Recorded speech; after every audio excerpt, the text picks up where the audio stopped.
Hello जी। This is सिया पाक। और इस वीडियो के अंदर मैं मुखातिब हूँ उन तमाम स्टूडेंट्स के साथ जो यहाँ तो अभी अपना सीए का सफ़र स्टार्ट करने जा रहे हैं या उन्होंने रिसेंटली स्टार्ट किया है, या वो स्टूडेंट्स जो कैफ कर रहे हैं या कर चुके हैं। यानी कि स्टूडेंट्स जो किसी भी लेवल के ऊपर अभी सीए के अंदर एनरोल्ड हैं, इवन सीए फाइनलिस्ट भी। आपने अक्सर देखा होगा कि मिडिल ईस्ट के अंदर स्पेसिफिकली बहुत ज़्यादा इशू बनने लग गया है पाकिस्तानी चार्टर्ड अकाउंटेंट्स के साथ, एंड दैट इज़ विद के उनके पास जो ग्रेजुएशन डिग्री है वो नहीं होती। बेसिकली बात ये है कि पाकिस्तान के अंदर जो चार्टर्ड अकाउंटेंसी है इसको रिकग्नाइज किया जाता है एज अ सर्टिफिकेशन, और एचईसी इसको as an equivalent to M com recognise करती है, लेकिन वो सेपरेटली कोई डिग्री इशू नहीं करते। तो क्या होता है कि जब आपने इमिग्रेशन के लिए बाहर जाना होता है, जो कि आजकल एक बहुत बड़ा ट्रेंड बना हुआ है, हर कोई बाहर जाने की सोच रहा है, हर कोई चाह रहा है seeing the economic conditions of Pakistan, हर कोई चाह रहा है कि वो अपनी फैमिली के लिए एक अच्छी लिवलीहुड अर्न कर सके। तो सब लोग बाहर मूव करने की कोशिश करें। इस पूरे के पूरे प्रोसेस के अंदर सबसे जो इम्पोर्टेंट चीज़ होती है वो होती है कि जब आप वीज़ा लेने जाते हो, जब आप किसी दूसरे मुल्क के अंदर इमिग्रेशन के लिए जा रहे हो, तो वो रिक्वायर करते हैं कि आपके पास ग्रेजुएशन डिग्री होनी चाहिए, ताकि वो उसके ऊपर सारा का सारा प्रोसेस हो सके। तो आमतौर पर चार्टर्ड अकाउंटेंट्स इस चीज़ को लैग करते हैं।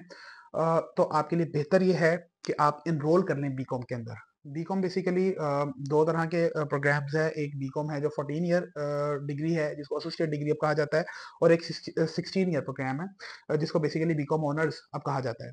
तो बेहतर ये है कि आप बीइंग अ सीए स्टूडेंट, क्योंकि आपके लिए 16 ईयर एजुकेशन को शायद परस्यू करना इतना ज़्यादा आसान ना हो। वो लोग जो अभी बिल्कुल फ्रॉम द स्क्रैच सीए को स्टार्ट कर रहे हैं, उनको मैं रेकमेंड करूंगा कि वो बीकॉम ऑनर्स कर लें, ताकि उनके पास 16 ईयर्स एजुकेशन आ जाए। लेकिन वो लोग जो आगे आ चुके हैं, उनके लिए बेहतर ये है कि आप बीकॉम एटलीस्ट जो एडीपी है, एसोसिएट डिग्री इन कॉमर्स, जिसको एडीसी भी कहा जाता है, आप उसको लाजमी परस्यू कर लें। बीकॉम की एसोसिएट डिग्री ले लें। ये डिग्री क्यों ज़रूरी है? ये डिग्री बिल्कुल भी मैं ये नहीं कह रहा कि सीए की अंदर इसका कोई फ़ायदा होगा आपको, बल्कि आपके जो सीए के एग्ज़ाम्स हैं उसके अंदर जो आपने पढ़ा है, उसके बाद जब आप बीकॉम का एग्ज़ाम अटेम्प्ट करेंगे तो आपके लिए बिल्कुल that will be a piece of cake. But the thing is कि इमिग्रेशन के लिए ये ज़रूरी है। कहीं ऐसा ना हो कि आगे आपको कोई जॉब ऑफर आ जाए किसी जगह से, और due to lack of degree वो चीज़ आपके लिए एक इम्पेडिमेंट का कैरेक्टर प्ले कर जाए। तो बेहतर ये है कि आप बीकॉम के अंदर लाजमी इनरोल हो जाएं। 2 साल की डिग्री है बीकॉम एसोसिएट जो डिग्री है, लेकिन जो बीकॉम ऑनर्स है वो 4 साल की डिग्री है।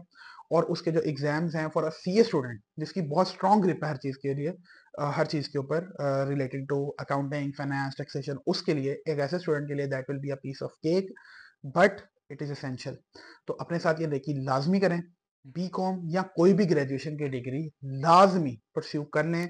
मैं ये नहीं कह रहा कि सीए के अंदर आप जो स्किल्स सीख रहे हैं शायद वो डिग्री बेहतर कर दें, मैं ये नहीं कह रहा। मैं सिर्फ ये कह रहा हूँ कि इमिग्रेशन के लिए फ्यूचर के अंदर आपके पास डिग्री होना ज़रूरी है।